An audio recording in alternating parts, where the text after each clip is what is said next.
Hello दोस्तों, नमस्कार। SM किसी चैनल में मैं आप सभी लोगों का दिल से बहुत बहुत स्वागत करता हूं। सो दोस्तों, आज के दिन की तो आपको बात पता ही है, हर जगह पे हम लोग को लाल निशान देखने को मिला है। सिर्फ हमारा बाजार नहीं, विदेश के भी बाजार की अगर हम लोग बात करें, कुछ सेम सिनेरियो ही हम लोग को देखने को यहाँ पे मिल रहा है। एंड अगर हम लोग यहाँ पे देखेंगे आज के दिन, मतलब आप कोई भी स्टॉक को आप उठाकर देख लेना, मतलब आप 10 में से आप लोगों को 9 स्टॉक्स तो आपको लाल निशान में ही देखने को मिल जाएंगे।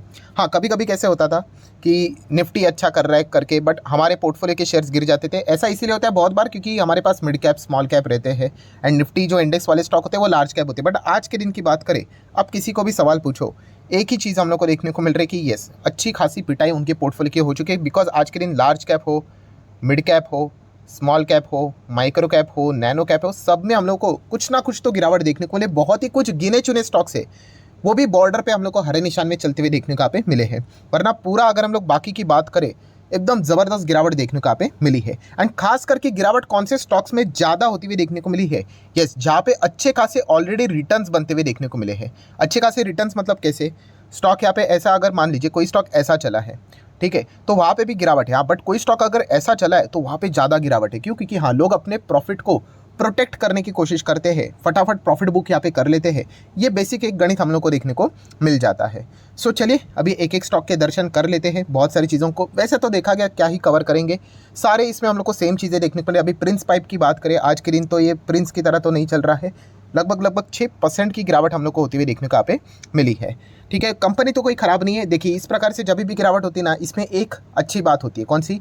कि कंपनीज़ में कोई इंटरनली गड़बड़ नहीं है ना, ये बात हम लोग को पता होती है। बिकॉज एंटायर मार्केट नीचे आता है। कोविड में भी हम लोगों ने ऐसा ही देखा था। ये तो कुछ भी नहीं है कोविड के सामने। कोविड में तो इंडेक्स को ही लोअर सर्किट लगे थे, ठीक है, वो तो एक अलग ही सिनेरियो था, इंडेक्स से 40% नीचे आया था।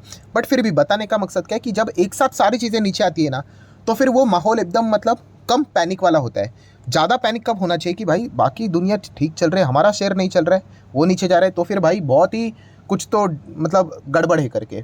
ठीक है, बट जब इस प्रकार की गिरावट हो जाती है ना दोस्तों, तो कोई टेंशन लेने की ज़रूरत नहीं होती। हाँ, एज अ बिगिनर आपको थोड़ा एडजस्ट होने के लिए टाइम लगेगा, बट जैसे जैसे आप बाजार में बने रहोगे, फिर आपको एक टाइम के बाद पता चलेगा, अरे भाई ये तो चीज़ें चलती रहती हैं। इनफैक्ट ये तो सबसे गोल्डन चीज़ें होती है, इस प्रकार की चीज़ें होना कि एक साथ बाजार नीचे आता है तो अच्छे खासे स्टॉक आपको डिस्काउंट के ऊपर मिल जाते हैं।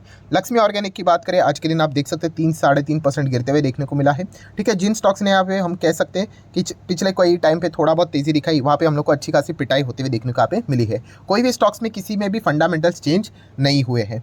केपीआईटी टेक की बात करें, 3% गिरा है। वैसे 3% भी कंपेरेटिवली मैं इसको कम ही मान रहा हूँ, क्योंकि देखा गया तो महीने भर में 10% भागा है, 6 महीने में 36%, साल भर में लगभग 58%, 5 साल में 965%। उस हिसाब से 3% मतलब कुछ भी नहीं।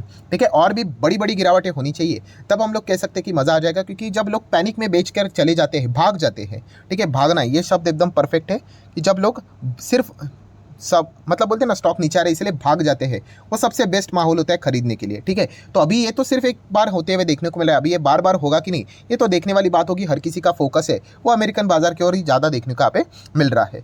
नेक्स्ट अगर हम लोग बात करेंगे माझगांव डॉक शिप बिल्डर्स, बहुत सारे लोगों ने स्पैम भी किया comment section, sir Mazagaon dock में इतनी गिरावट क्यों? 7%। कॉमन सेंस वाली बात है, जैसे मैंने पहले ही आप लोगों को बोला कि जहाँ पे ज़्यादा प्रॉफिट बनते हुए देखने को मिला है, वहाँ पे आपको ज़्यादा प्रॉफिट बुकिंग भी होते हुए देखने को मिलेगी। ठीक है, तो माझगांव डॉक में भी आप देख सकते हैं 5-5 साल में हज़ार परसेंट के रिटर्न्स बनते हुए देखने को मिले। वो 5 साल तो बोलने के लिए है, पूरे 5 साल भी नहीं है। 2020 में इसकी शुरुआत हुई थी, अभी तो 23 चल रहा है, मतलब 3 साल के भीतर, और वो भी अगर देखा गया तो ये पिछले 1-2 साल, 1.5 साल जो रहा है, उसी में ये कंपनी ज़्यादा भागी है। सो जो जितना भागेगा वहीं पे ज़्यादा प्रॉफिट बुकिंग भी हो जाती है। अगेन कहना चाहूँगा, हाँ, एक बिगिनर होता है वो ऐसी चीज़ों से डर जाता है, क्योंकि उसके लिए गिरावट मतलब एक ख़राब चीज़ यहाँ पे होती है। ठीक है, गिरावट तो एक मार्केट का पार्ट है, इसको हम लोग इग्नोर नहीं कर सकते, ये तो रहेगा ही रहेगा। हाँ, जब तक कंपनी के फंडामेंटल्स ख़राब नहीं होते तब तक वो कंपनी जीवित रहती है, ये पॉइंट हम लोग को पता होना चाहिए। हाँ, बट जितने भी ये सरकारी कंपनी है उसमें एक बड़ा फैक्टर कौन सा है? येस, इलेक्शन वाला जो फैक्टर हम लोग को देखने को मिलने वाला है, वो एक इंपॉर्टेंट चीज़ यहाँ पे रहेगी, उसको भी आप लोगों ने ज़रूर कंसिडर यहाँ पे करना है। नेक्स्ट अगर हम लोग बात करेंगे डिफेंस के साथ साथ रेलवे वाले स्टॉक, 6-7% की गिरावट आईआरएफसी में भी देखने को मिली। डिविडेंड का मतलब डिविडेंड तो देने वाली है कंपनी, ऐसा उन्होंने बोला है, कितना देगी वो तो बाद में पता चलेगा, बट वो सारी चीज़ें रहती है साइड में। जिस प्रकार से गिरावट देखने को मिली है, आपके नंबर अच्छे आए ना आए, कोई बाजार को मतलब नहीं होता है, लोग फटाफट यहाँ पे बिकवाली स्टार्ट कर देते हैं। आरवीएनएल में भी देख सकते हो 6-6% की गिरावट है।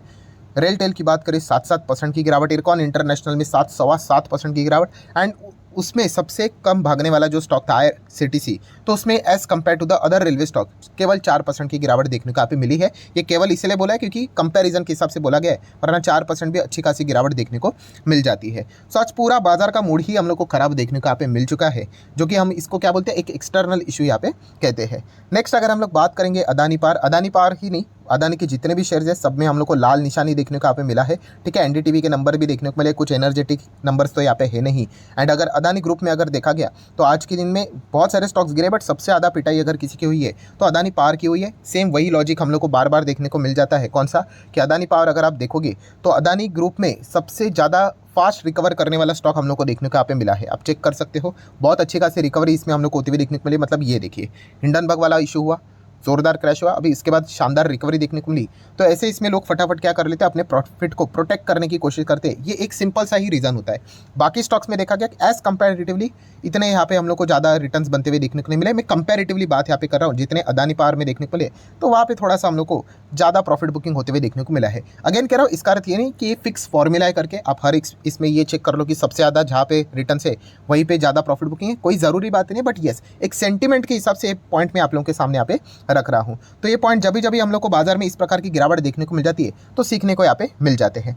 नेक्स्ट अगर हम लोग बात करेंगे दोस्तों, तो येस बैंक से रिलेटेड, अभी येस बैंक के कल के दिन नंबर आए थे। कल के दिन मतलब ये जो सैटरडे संडे था तभी नंबर देखने को मिले थे। अभी आज के दिन तो पूरे बाजार में ज़बरदस्त हम लोग को पैनिक देखने को मिल रहा था। तो एग्जैक्टली बाजार के जो नंबर थे उसके प्रति येस बैंक का रिएक्शन क्या है वो एग्जैक्टली हमें पता ही यहाँ पे नहीं चल रहा है। बट फिर भी अगर देखा गया तो नंबर्स तो एस्टिमेट्स को मिस करते हुए देखने को यहाँ पे मिल रहे थे। एंड ये देखा गया तो ये शॉर्ट टर्म ट्रेडिंग वाला स्टॉक है। छोटी मोटी रैली आती रहती है, 16 का 20 हो सकता है, 25 हो सकता है। 16 का 160 होने के लिए जो नंबर्स चाहिए वो अभी तक तो बनते हुए देखने को नहीं मिले। इतना तो हम लोग इजीली पढ़कर समझ सकते हैं। ठीक है, तो ये ट्रेडिंग वाला स्टॉक है, मैंने बहुत बार आप लोगों को ये बताया है। एंड अगर किसी को ऐसे स्टॉक्स में भी अगर रिस्क लेनी होती है तो SQSA का फॉर्मूला बेहतर रहता है। SQSA मतलब एकदम छोटी सी क्वांटिटी रखनी होती है। मतलब कल अगर कुछ अगर हो भी गया, पैसा नहीं भी बना, तो ऐसा नहीं होना चाहिए कि आपका मेन कोर कैपिटल आपने ज़्यादा लगा दिया करके, जो कि बहुत सारे लोग आज भी गलतियाँ करते हैं। बहुत बड़ा बड़ा पैसा अपने पोर्टफोलियो का ऐसे स्टॉक्स में लगा देते हैं उम्मीद के चलते कि कुछ हो जाएगा करके। हाँ, अगर आप लक के हिसाब से चलना चाहते हो आप चल सकते हो। मार्केट में लक भी कभी कभी काम कर लेता है। ठीक है, सुजलान में हम लोगों ने देख लिया, बड़े प्लेयर ने सडनली एंट्री मार दी, स्टॉक कहाँ से कहाँ चला गया। तो ऐसा अगर आपको ट्राई करना तो कर सकते हो। बट लक फैक्टर में आपको एक्सपीरियंस से कहना चाहूँगा, एक आध बार 2 बार वर्क करता है। बट अगर आपको बाजार में लंबी अवधि में बड़ा रिटर्न छापना है तो लक का सहारा बार बार यहाँ पे मतलब वो फैक्टर वर्क नहीं करेगा, एक आध बार कर सकता है। तो येस बैंक की अगर हम लोग बात करें तो आज के दिन लगभग 5 से 5.5% हम लोग को गिरते हुए देखने को मिला है। नेक्स्ट बात करेंगे ट्राइडेंट में भी अगर देखा गया तो 5% की अच्छी खासी गिरावट देखने को मिले। पिछले कई टाइम से थोड़ा बहुत हम लोग को अच्छी खासी रिकवरी भी देखने को यहाँ पे मिली थी। ठीक है, उसके बाद वापस नीचे आते हुए देखने को मिले। एंटायर टेक्सटाइल में थोड़ा सा स्लो डाउन हम लोग को देखने को यहाँ पे मिल रहा है। नेक्स्ट अगर हम लोग बात करेंगे IEX, ये तो वैसे भी हम लोग को गिरते हुए देखने को मिला है। इसके लिए तो इंपॉर्टेंट दिन वही है कि सरकार से रिलेटेड ऑफिशियली खबर कब आएगी ये किसी को नहीं पता है। एंड इसी चीज़ के चलते अनसर्टेनिटी लगते हुए देखने को यहाँ पे मिली है। तो इंतजार करेंगे क्या होता है करके। बट आज के दिन लगभग 4.25% ये भी गिरते हुए देखने को मिला है। देन आरती की अगर हम लोग बात करें, आरती ड्रग्स की 6.5% की गिरावट। देन इंडस्ट्री की बात करें 3.5% के आसपास की गिरावट। फार्मा लैब की बात करें जो कि आरती इंडस्ट्री से ही अलग होते हुए देखने को मिला है, 3-3.25% की यहाँ पे गिरावट। एंड आरती सर्फ की अगर बात करें जो कि एक नैनो कैप टाइप की कंपनी, बट यहाँ पे इतनी ज़्यादा गिरावट हम लोग को होते हुए देखने को यहाँ पे नहीं मिले। वैसे भी अगर देखा गया टॉप लेवल से ऑलरेडी हम लोग को 50-60% नीचे ही देखने को यहाँ पे मिल रहा है। सो बेसिकली अगर देखा गया आज के दिन पूरे बाजार में ही भूकंप देखने को यहाँ पे मिला था। विप्रो की भी अगर हम लोग बात करें 2-2.25% गिरते हुए देखने को यहाँ पे मिला है।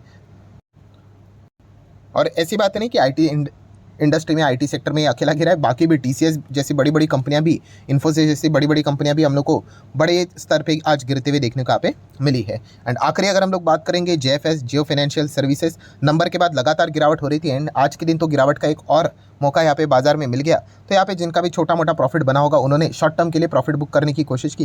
तो इस चीज़ के चलते 4.25% की गिरावट इस स्टॉक में भी हम लोग को होती हुई देखने को यहाँ पे मिली है। अगर आप लॉन्ग टर्म वाले हो तो ऑब्वियसली इस चीज़ से आपको ज़्यादा कोई फर्क पड़ना नहीं चाहिए अनटिल एंड अनलेस आपको उस कंपनी के बिजनेस में कोई खराबी देखने को मिले। बट बिजनेस तो अभी तक स्टार्ट भी नहीं हुआ है। स्टार्ट मतलब छोटा मोटा बिजनेस चल रहा है, जो एक्चुअल कोर बिजनेस है इनका, जिसके चलते इनके कंपनी को पूरा तरीके से भविष्य में वैल्यूएशन मिलेगा, शेयर प्राइस दौड़ेगा, वो अभी तक स्टार्ट होना है यहाँ पे। बाकी अभी मैं इतना रिपीटेशन कर चुका हूँ तो आपको पता चल ही गया होगा। हर कोई डेट का इंतजार कर रहा है कि ऑफिशियली इसका शुरुआत कब होगा करके। तब तक देखा गया 200 का 150, 150 का 200, 200 से 250, 250 से 150, ये सीसॉ हम लोग को चलते हुए देखने को यहाँ पे मिलने वाला है। सो ओवरऑल देखा गया तो आज के दिन जितने भी स्टॉक अभी हम लोगों ने देखे, सिर्फ एक ही निशान में वर्क करते हुए देखने को मिल रहे थे, और वो था लाल निशान, जो कि एक बाजार में इस प्रकार की जब भी भूकंप की स्थिति बन जाती है तो हम लोग को ये सारा ऐसा ही खेल देखने को यहाँ पे मिल जाता है। सो ठीक है दोस्तों, एक छोटा सा अपडेट वाला वीडियो था, पसंद आया होगा तो चाहो तो आप इसको लाइक एंड शेयर कर सकते हो। तो मिलते हैं अगले वीडियो में, तब तक के लिए बाय बाय।